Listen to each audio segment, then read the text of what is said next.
Prashantji, last week, what you said in your talk, in our talk, was very rewarding for me, and it affirmed so much that needed affirmation. And I'm sure that's how it will be today also. So I thank you for that, and I would resume from again from what you had mentioned last time, that civilization is an exercise in repression. So I think that's where I would resume today, and I will go back a little. I see a sort of a common thread in the last about 2,500 years. We had the coming of Buddhism, we had the coming of Christianity, we had the coming of Islam, and then there was a jump to Industrial Revolution, then to Marxism, and then to their various hues. All through, I find that each of them has made a promise of a new dawn in different ways. Marxism, something else; Industrial Revolution, something else; Buddhism, something else; Christianity, Islam, something else. But the fact of a promise of a new dawn has remained. And none seems to have delivered the promise. In terms of everyday living, say my everyday living, I will, a common man, let me be more concrete. None of them seems to have delivered. Now this on one hand. On the other hand, I go back to the tribal community that I was last time talking about. They had what is called paganism. No religion per se, but ample religiosity. No promise of a new dawn, but living fairly happily, joyously, relatively freely. Looking at them, I feel reminded of this great man of the recent past who said that there are as many religions as there are individuals. Just not just 4 or 5, but they are there, you're sure, but there are also religions which are as many religions as individuals. So what is this? How does one, in my mind, I have been quite grappling with this common thread between, say, beginning with Buddhism and at the moment ending with whatever the modernity promises, but none of them seems to deliver. I would like you to say something about it if you wish to.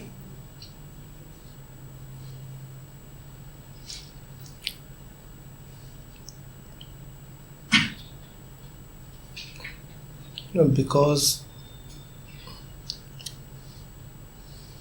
all of these come from man. You have talked of religions. You have named some of the prominent religions of the world. And you have named Marxism, which in itself has been called a religion without a god. So essentially religions, all of these.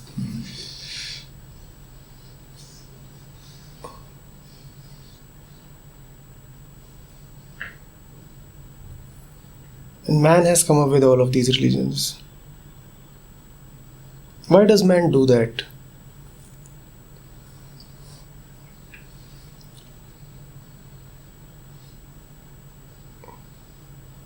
Why does man invent religion?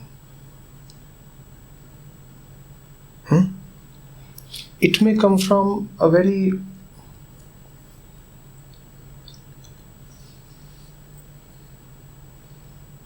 peaceful, you can even call it sacred, corner of man's mind. But it does arise from man's mind. why does man's mind want religion and give rise to religion?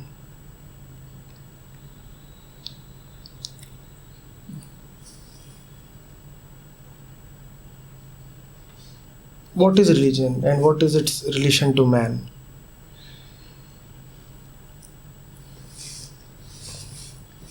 You see, how are we born? Because when we say man, we are talking of the thing that is born, the thing that talks, moves, eats, reproduces, thinks, builds, and dies.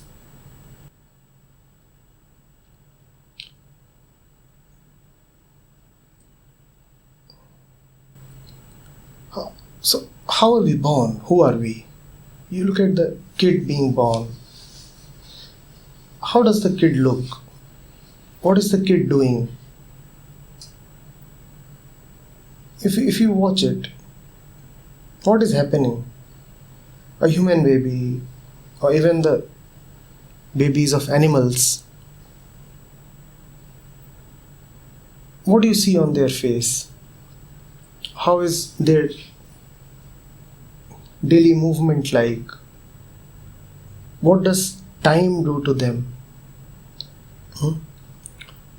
What is this whole process of physical expansion? The body becomes bigger and bigger. What is this whole thing about mental expansion? The mind starts getting filled with information. What is happening? If for a moment we can forget that we already know a lot about what it means to be human, and if we for a moment we can empty ourselves of all the knowledge that we have about human beings, and if we can sort of behave as if we are aliens and we have just come to this planet and we are watching a human baby for the first time, then what do we see? We see something pretty strange, One human being entering into physical closeness with another human being, and these two have been even physically designed in a way that their bodies complement each other.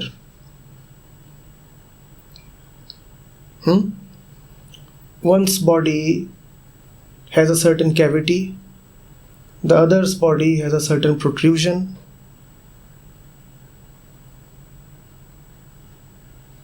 One's body is a little muscular and hard, and the other's body has more of fat and softness.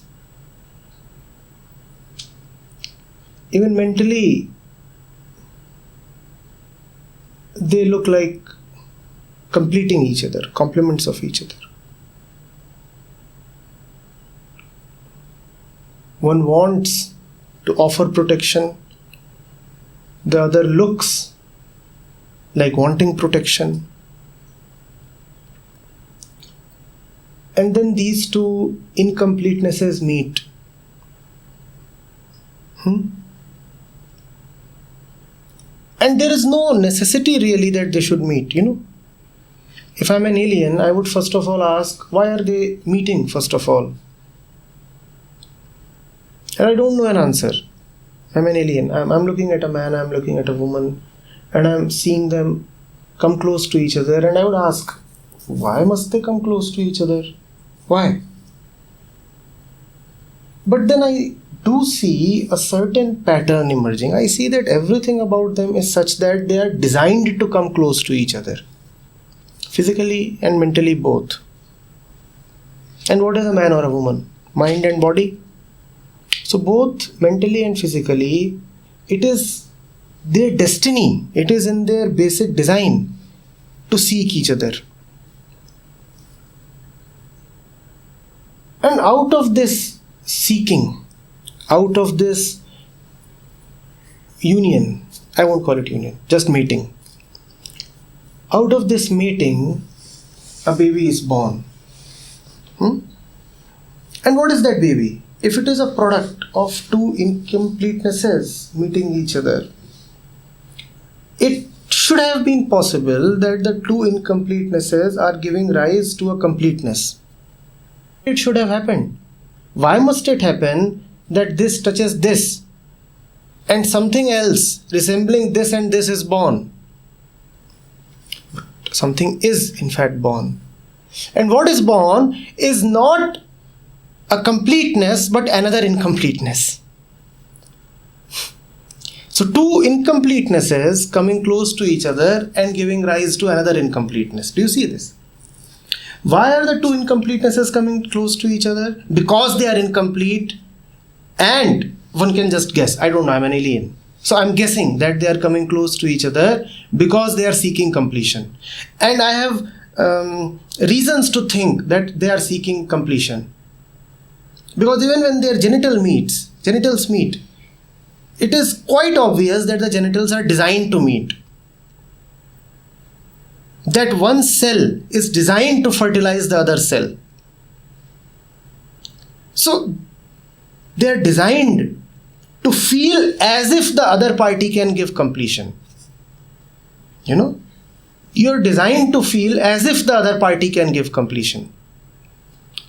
So it is out of this union that man is born, that the kid comes into existence. As an alien, I would have liked to see that the kid is complete. After all, that was the hope, that we two incomplete entities will come together and give rise to something which is incomplete? Nah. Why would I then take all the trouble of coming close to somebody just to continue the whole line of incompleteness? No, not really. But the kid is again the same way the parents were. The kid has a mouth which is asking for the food the same way the mother used to ask for food and the father used to. The kid has nostrils that want to take in air the same way the father and the mother wanted. The kid has an anus that excretes the same way. And the kid has reproductive faculties that ask for completeness the same way. Now that sums up the whole life of mankind. Incompleteness, chasing completeness at the wrong place and giving rise to more incompleteness. And one parent, one set of parents, one couple can give birth to, and they have been giving birth to, 2 kids, or 4, or 6, or 8, or 10, how many? One doesn't know. So it is not just a continuation of the same line. It is actually a proliferation. That is the life of man. That is what man is. Seeking something and getting its opposite. That is what you call as the survival of mankind. And if you look closely at it, you can also call it the stupidity of mankind. You see, there are great celebrations usually when a baby is born. One celebrates the extension of the family line. One says something has taken continuation. One says the line has survived another generation. But what has really happened? You didn't want that. You wanted something else. When a man goes to a woman, he really doesn't want a baby.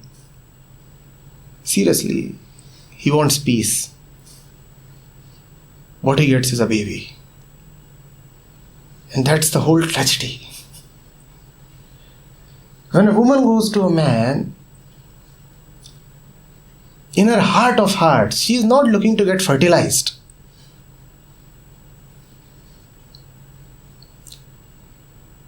She wants love. And what she gets is sperms.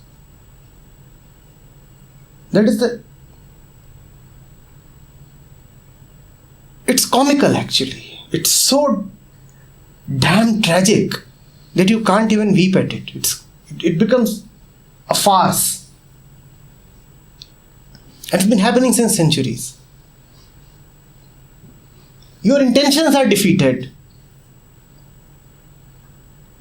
And the kid arrives as a certificate of your defeat. You wanted peace? Take this. The kid is a material proof that your intentions have been defeated. You went to shop for peace, for love. And now you have a thing that is crying all the time for attention, for care. That is man. Wanting one thing, choosing the wrong route, ending up with more byproducts, ending in more mess. What is religion then? Religion is the promise that the woman makes to the man. And religion is the promise that the man makes to the woman. Religion is the promise of contentment. So you put it beautifully when you said that all religions have just been promising. But even before religions, man has been susceptible to promise. True, very true. We have been wanting promise. We are designed with a cavity in our heart. We want to fill it. It doesn't let us live. It doesn't let us live. But we look for the filling substance in all the wrong places. And if you look for it at the wrong places, then you will only end up with more misery. You were miserable, so you wanted a medicine. You take the wrong medicine, and all you get is more misery. Man is miserable, so he goes to the woman. The woman doesn't relieve him of his misery, gives him more misery, and more, and then some more.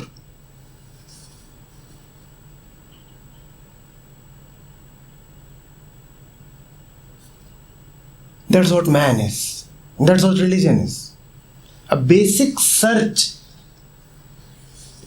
for contentment. Basic search for contentment.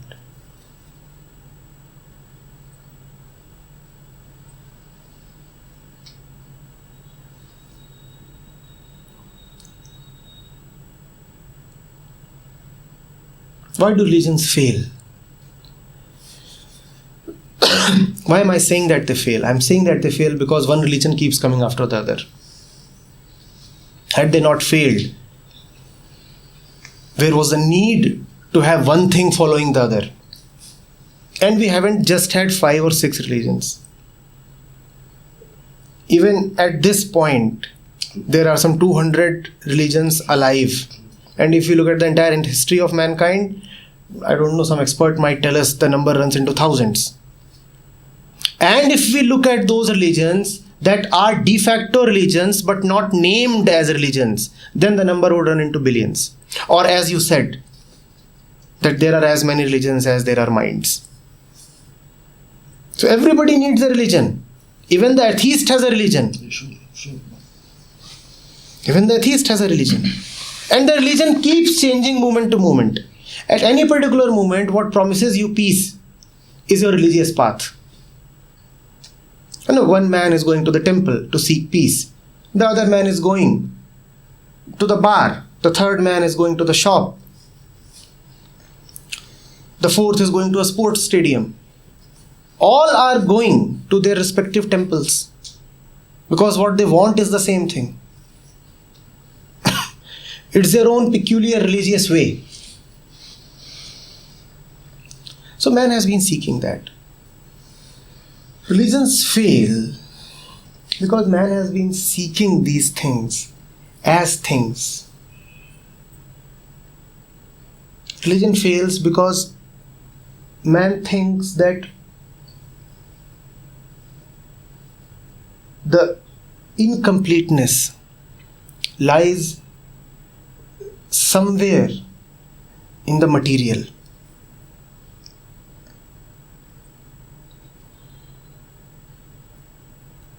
Incompleteness does not lie somewhere in the material. Had it lied in the material, it could have been supplied by the material. The remedy could have been supplied by the material. It does not lie there. It lies somewhere else. And if your education is conditioning you constantly to not to believe in the something else, then you are condemned to have a false religion. So you said the conditioning by the educational system or other systems. Everything. So that also brings us to the individual's destiny is actually dependent on the common destiny. Whatever is scripted, as you were saying earlier, the individual script also would be that. And that is completeness is in the outside, in the material, so on and so forth. So this is what all these modern isms and religions and other things have promised. So this is the path of religion. What is the path of religiosity? Does it have much to do with religion, with beliefs, with visions of the future? There is only one difference. And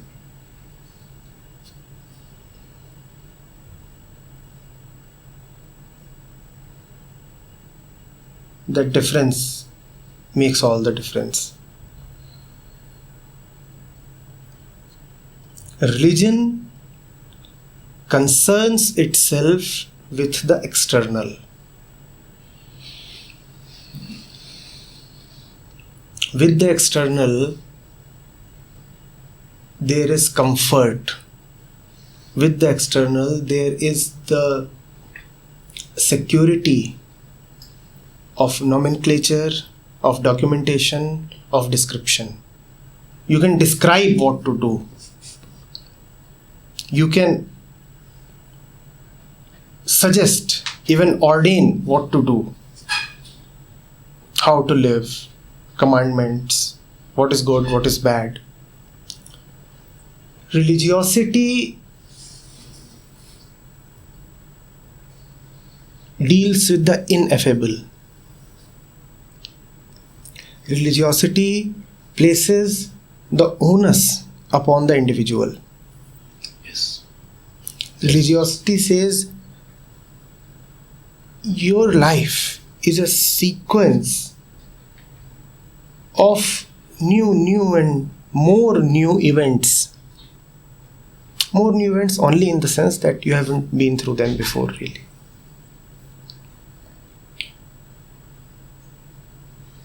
The events might be in terms of the material, but the response to them cannot be coming from a material source.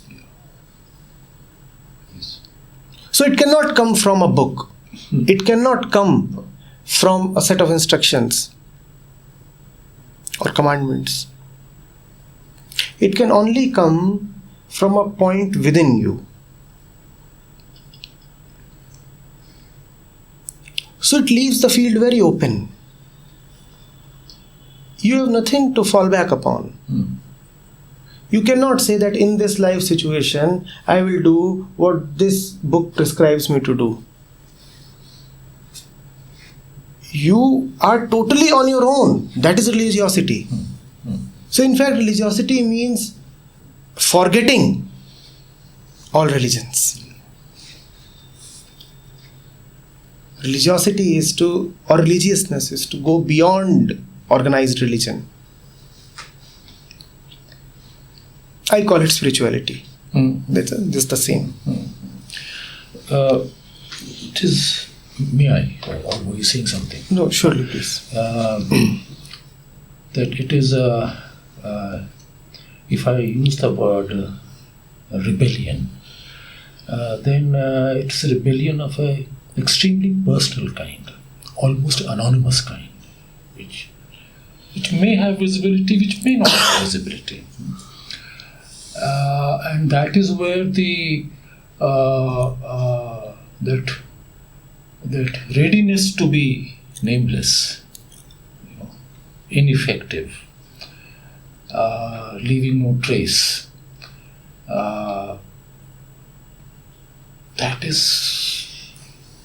that would be religiosity. But the entire script is geared towards visibility, whether it's of rebellion, whether it's of name, of success, etc. Now this impulse to rebel in private, in near complete anonymity, it is continuously bombarded. Now, would that be an individual choice to go on with that anonymous rebellion, or would it be an act of courage? Because courage again is something which has a reference outside you. Courage vis-a-vis society, vis-a-vis script, vis-a-vis that. But it's a private rebellion which does not have much to do with outside, does not probably even need courage. It just needs what we have said, faith, howsoever faltering.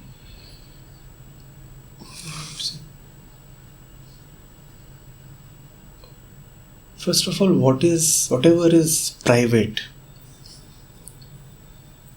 differs from what is public only in degree.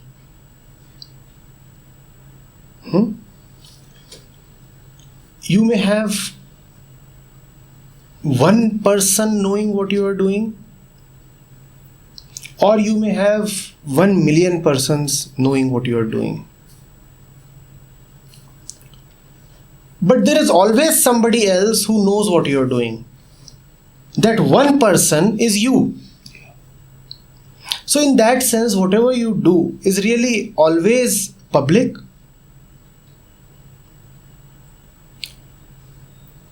And the rebellion is always really private. I might be on a podium and I might have an audience of 10,000 in front of me. But what am I saying? How am I responding at that moment? Is something totally private, even though the occasion appears to be public. Yes. Similarly, I may have nobody watching me. I might be alone in my kitchen or living room or bedroom or bathroom. Yet my behavior can be totally governed by social norms. You know that, yeah? People of different religions take bath in different ways, even though nobody is watching them. Yet there is one person who is watching. Who is that one person? Their own self, their own ego. So everything is public. It is just the degree of privacy that is changing. It is always a rebellion. It is a rebellion against the one that is spying on you, snooping on you, that public eye. It is always a rebellion. But in fact, it is a rebellion would again be called by the public only. Absolutely so. The public would say the Absolutely so. entity is rebelling. Absolutely so. The rebelling entity is not really rebelling. It is just being. Absolutely. It is just being. It's like you're walking on a road, on a crowded road. Wearing what you're wearing. And you're alright, wearing or not wearing something. And you are with yourself. But to the crowd around you, it might appear like a defiant act of rebellion. And they might be having 1,000 thoughts in their mind. Oh, this fellow is rebelling, this, that. You are not really rebelling. You're not really rebelling. It is a rebellion and it is not a rebellion.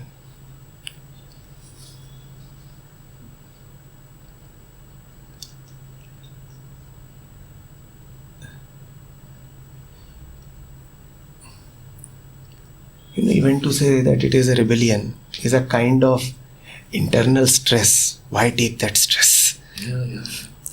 Even to say that I am rebelling is to make the other important. Because when you rebel against somebody. Yes. So why make that somebody even that important? So the very word rebellion, it has a certain social context to it. Because rebel It has an something. otherness in it. So the otherness in it. But what the individual is doing is not really from the, doesn't have the notion of rebelling. Would one call it swadharma? Yes, one can call it one's swadharma, one's joy, one's freedom, one's love, or even one's sahajta. Because it does not involve the other. Sahajta with myself. And it does involve the other because one is speaking to 10,000 people from the podium. That's right. So it does involve the In other. that sense, yes. In that sense, yes. Degree of... And as a body, one is always in a social surrounding, even in a bathroom. As a body, one is always in a social setting, even in the wild. Because one is carrying the mind and the mind is carrying the social language and such things. So it is like being with everybody and yet being alone. Being with everybody and being with everybody. The second thing I had in mind, which I was wanting to speak with you about, was supposing we did not have language. For some time, language has been troubling me for a few years. I love to write and I love to talk more. But still, language has been a source of some trouble somewhere. Supposing there was no language, hypothesis, what would be the language of love then? Love with the largest sense. See, people have tried this out. In India especially, we have had people experimenting with the silence of the tongue.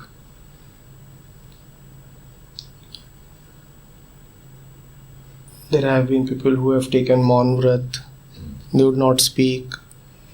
Even today, people do that to varying extents. Sometimes they would do it for a day. That today I will not speak. And there are certain communities in which it is more prevalent. In any case, we have stories from the past where people tried it for years altogether. The fellow doesn't speak. We have had one very prominent religious leader in the past century itself who would not speak anything.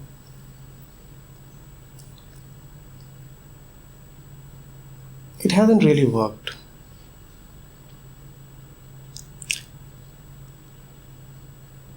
Though it would have been great had it worked, and the experiments were noble experiments, but it doesn't work out that way. Once a man knows a language, he cannot unknow it. He cannot unknow it. Man is destined with a certain intellect. Every species has its own peculiarity. Man's peculiarity is his intellect. Man has a particular code in which he communicates with the other man. That code is called language. So language is here to stay. We cannot wish it away.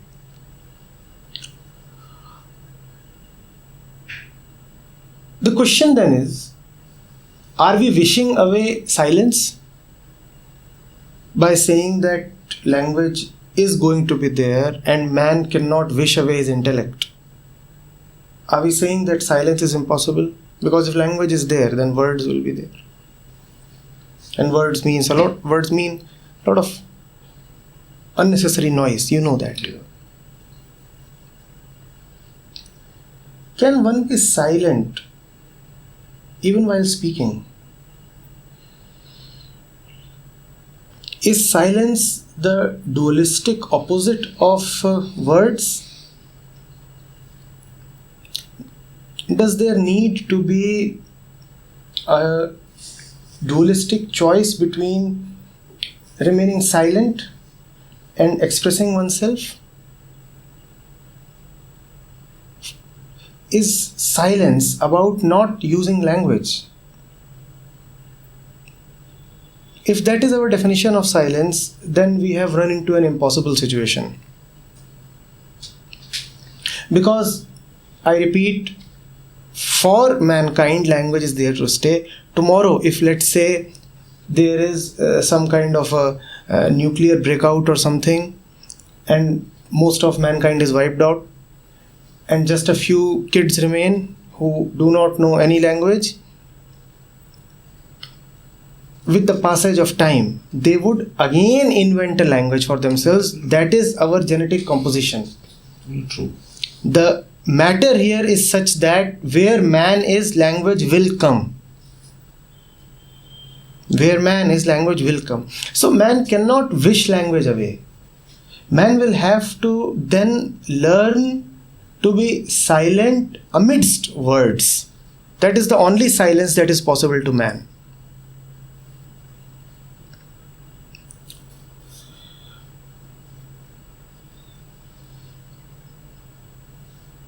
Silence in the middle of words, inaction in the middle of action, stillness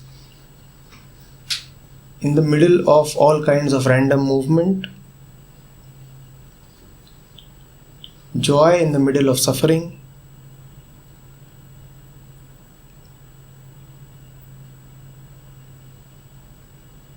either one will have to find it in the thick of all this,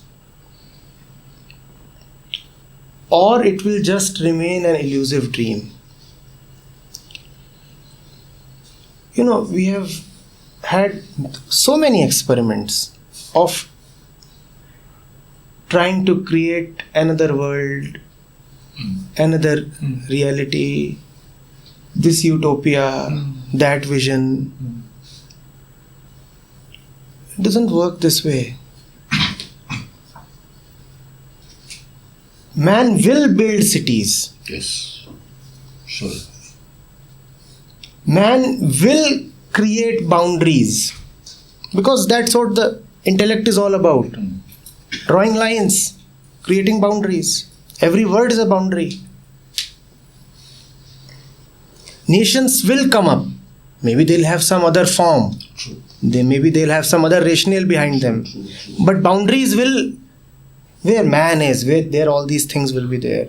In the last century, there was an experiment regarding communes. And it was an experiment with noble intentions. A new utopian world was sought to be created. Doesn't work that way. One will have to remain in the middle of this world and seek the highest here itself. It is either here or nowhere else. one cannot create parallel realities. No. But at the same time, we are not saying that one should go on perpetuating the status quo. When one learns to remain silent in the middle of noise, it is a great change. One is not maintaining the status quo. It's a great change. So it is a change, but a change subtle and fine and within. It is not gross. You see, it is very... it's a very conspicuous change if I suddenly stop speaking. I have been speaking to all of us since so long. And tomorrow if I say that I have moved into silence and I do not speak anymore, it's what a dramatic change it is. And everybody will come to take notice of it. This silence is so full of noise.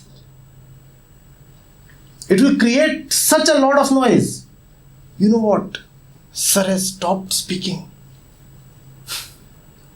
We are not talking of this kind of a silence. We are talking of a change which is not really on the surface, which is not superficial to start with, but which will radiate outwards and hence ultimately will be visible on the surface as well. Not that things on the surface will continue to be as they are. They too will change, but they will not change as the starting point. You see, take these two things. One is the man says, I'm not going to speak anymore. And that happens all the time. The wife gets angry with the husband and says, I'm not speaking. And she can remain wordless for 3-4 hours. That does not mean there is any silence there. In fact, she is screaming through her silence. Is she not? Could there be a meter that measures intangible noise? The meter would say yelp, yelp, yelp. Thousands of decibels. Even though nothing can be heard. The other silence is, I continue speaking. I continue speaking and yet I am silent. And you continue listening, yet you are silent. Words are floating and yet there is so much of silence. Would that not be real silence? Even these people in the forest, they not that they don't have a language. They have a language, spoken language. No script, but spoken language, yes. Of course, their numbers are fewer, but that doesn't make much difference. So they have words, they speak that language. There are many sounds in nature also. Winds also howl, the trees also creak. The birds also sometimes when they come, they chirp, and so on and so forth. Yet somewhere it is, there's something very agreeable about the sound. Yes. So does silence have, whether spoken or unspoken, does it have to do with agreeability, with life? I can't think of a better word. With nature, with one's own longing for peace. Because two people having conversation but disagreeable can be extremely violent. Very violent. Very violent. There's a lot of noise in that. Not sound, but a lot of noise in that. There's so much disagreeability happening. So yes, that's what I wanted to say. Maybe you.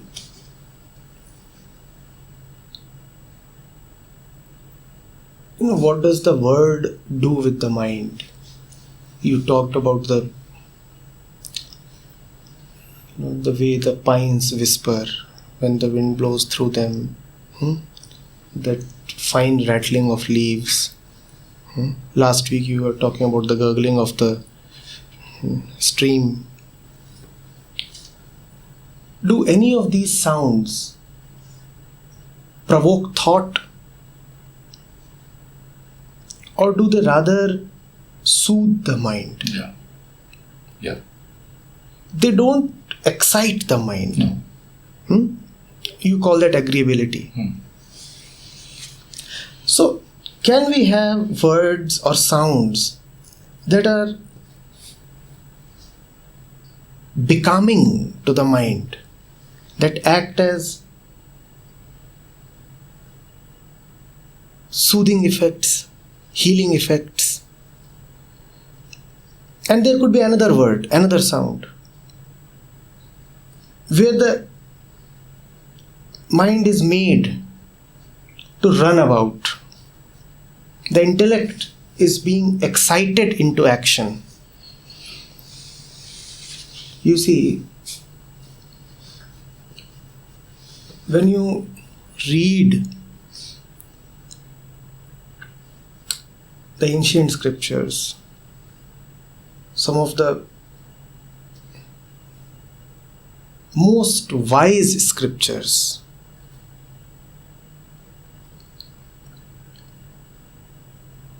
the language there is such that you do not need too much of a vocabulary to understand it. Extremely simple language, both in construction and in choice of words. It might be written in Sanskrit, but if you just know Hindi well, you can still guess what the whole thing is about. It is not really exciting the mind. What is being said is so self-evident that it is opening itself up. On the other hand, there are the so-called professional writers who write for a living.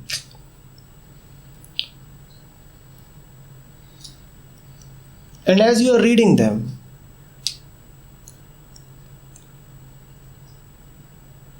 you have to keep running around to see what they are saying, because the sentences might be so long. I mean, it runs for an entire paragraph. And sometimes you have to also run out to get a dictionary. Right? Now, how is it possible that the wisest man is able to express himself in the simplest of words, and this idiot is using half the dictionary to say ultimately nothing?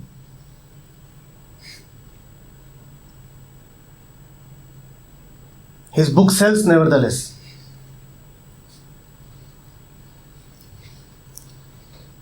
What has he said in the book? What is the message? What kind of mind is he displaying? Nothing. But he has exhausted half the vocabulary of mankind.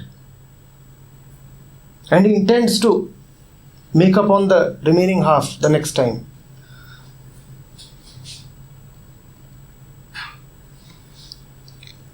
There is a difference between the effect that one sound has on the mind versus the other sound. There is a sound of the glass tumbler falling on the floor and breaking into pieces. Have you ever heard the sound of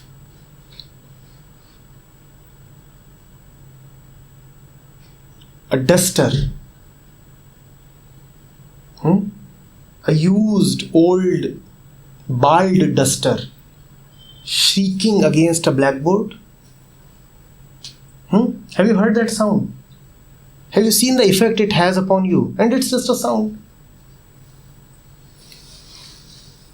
Do you remember the effect, the sound of brakes screeching coming to a halt, and before they come to a halt, there is that loud thud.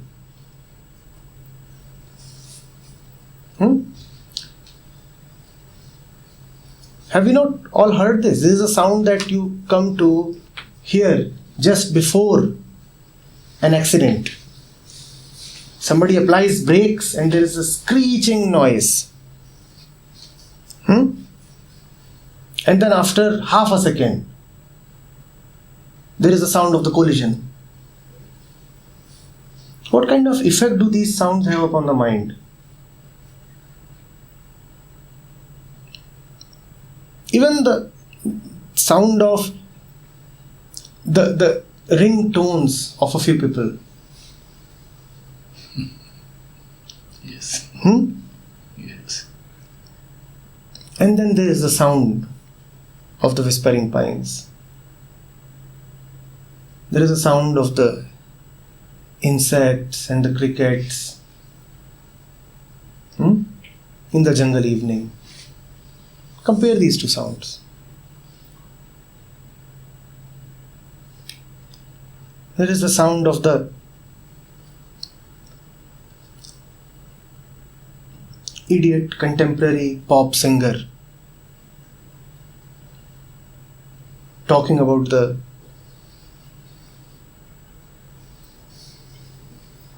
ranting of the 4 a.m. party.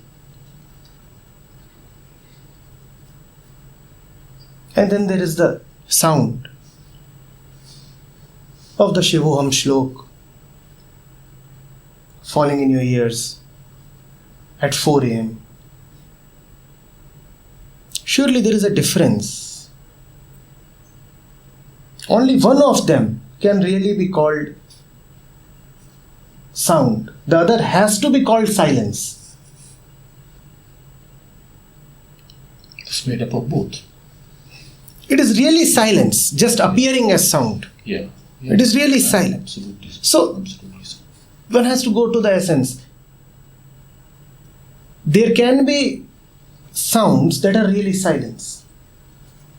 And there can be silences that are extremely violent and loud. Extremely violent silences.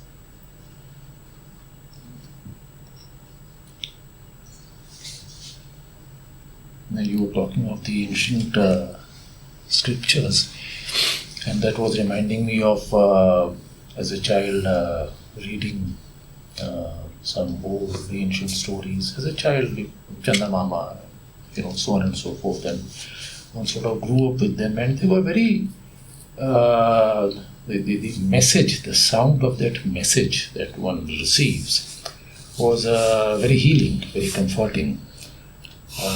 Very rejuvenating.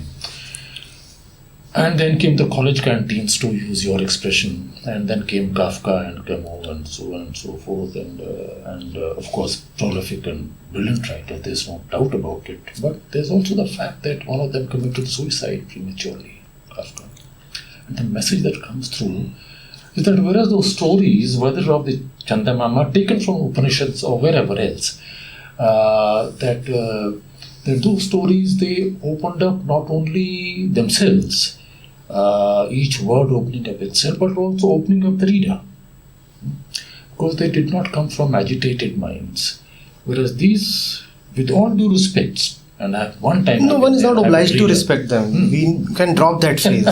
Why say all due respect? But they come from extremely agitated minds, which you see, sir, two of the most decorated writers that this country has produced. I was reading the way they were corresponding to each other publicly. It was worse than a drunken brawl on the streets. Though the language was super fine.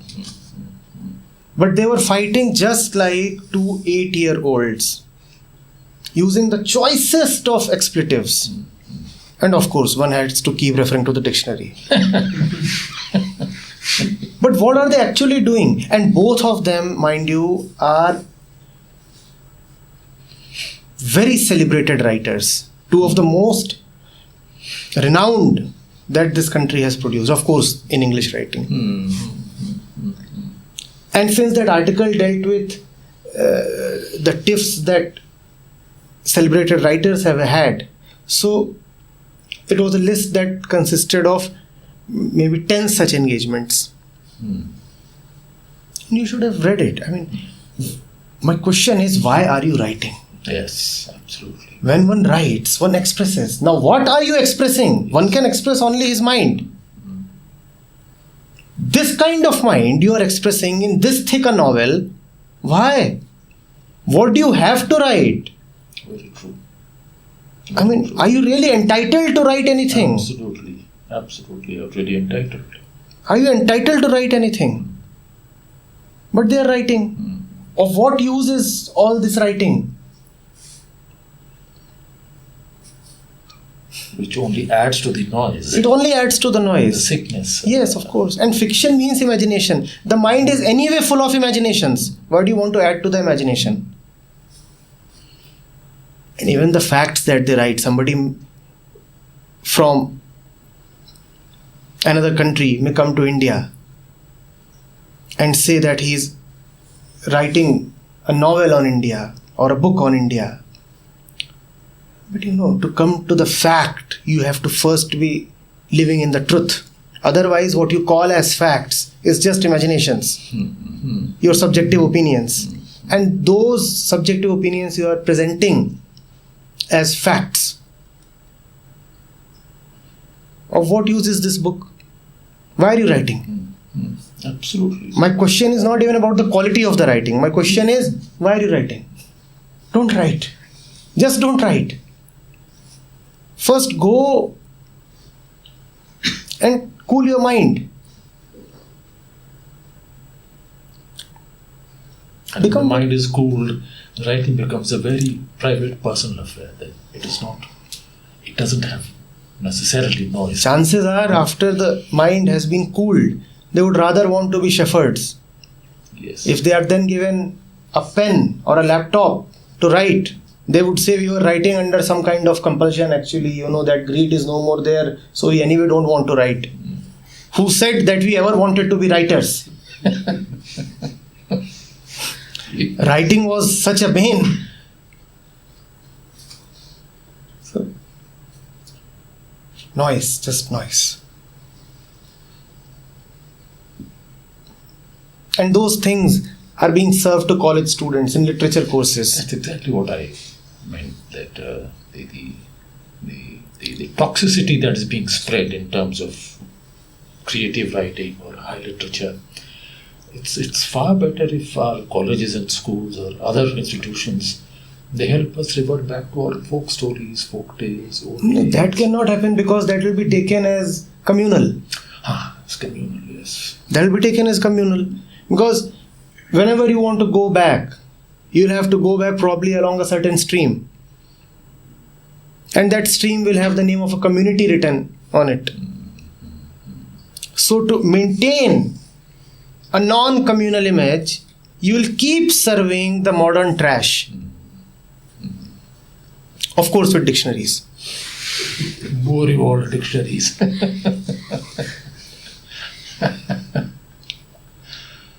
Yes. And one feels so, greatly rewarded when using a more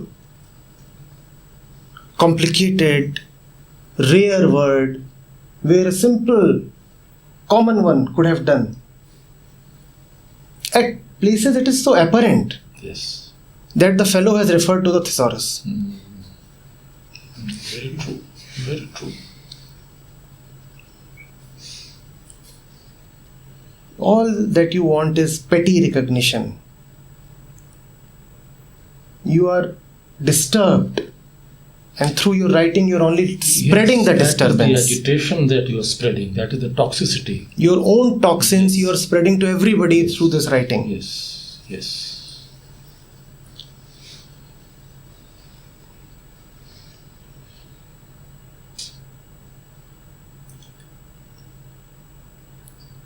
You see, in India,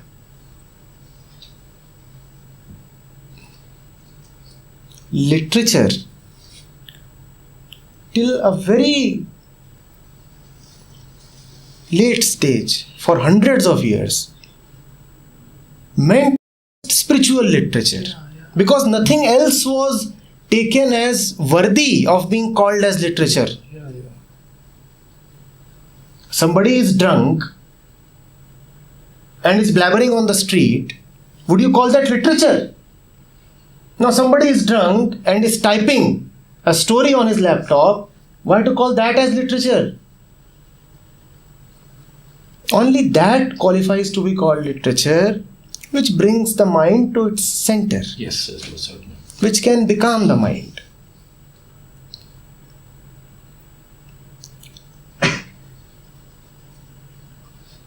But you know what they would say? They would say, you see, we are individuals, and this is the way we look at the world, and we have all the right to present the world as we see it. You are suppressing. You are suppressing creative expression.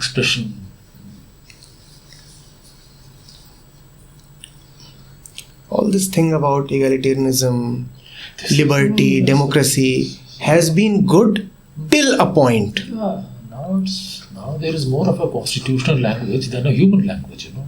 And when you think of only in terms of rights and egalitarianism and justice and oppressed and oppressor, which is important categories to use, but this is the only language now in the larger society. And you see, what happens is, I write a particular book which disturbs a particular set of people, one particular community.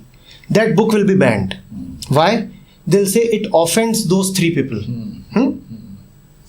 But if I write a book that is offensive to the entire mankind, nobody will ban it. Yes. It excites, disturbs and agitates anybody who reads it. Now it will be included in the university curricula. So if you want to offend, ensure that you offend everybody. Then you will be called a great writer. And by offending, I do not mean, offending of sensibilities. I take only one thing as offense: to disturb the essential peace of the mind. To condition the conditioned mind even further.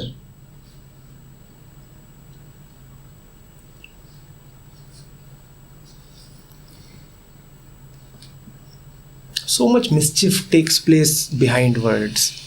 So much mischief. So much mischief. You see, two nations might be meeting, and when they are signing agreements, the entire load of files and dossiers might look this thick. But ultimately, what is this whole thing about? It's all words, and maybe numbers. But what is the whole thing saying? Two words: insecurity and greed. Yes. One nation presents an entire bundle of false evidences against another nation. That bundle might look this thick, so many words, but ultimately what is the one word that can represent them? Falseness. So why go through the trouble of reading all this? Just say false. Finished. So much of duplicity and betrayal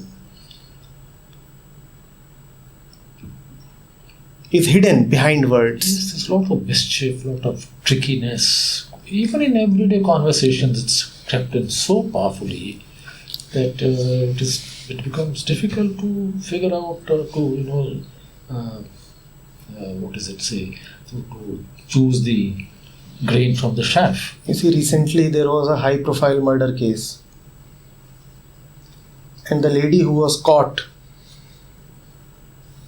was declared by the police to be difficult to interrogate because she was using high-flowing English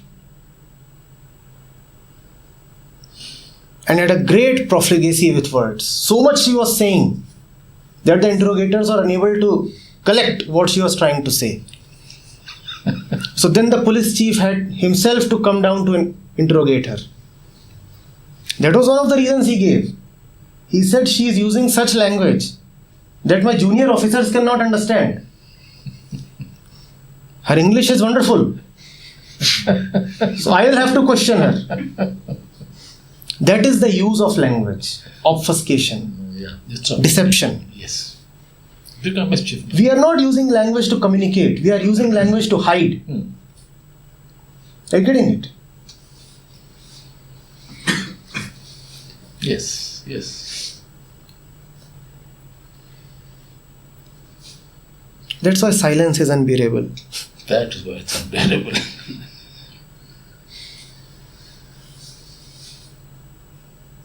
So I think I would yet again thank you, Prashantji, for Wonderful. giving me this opportunity yet again.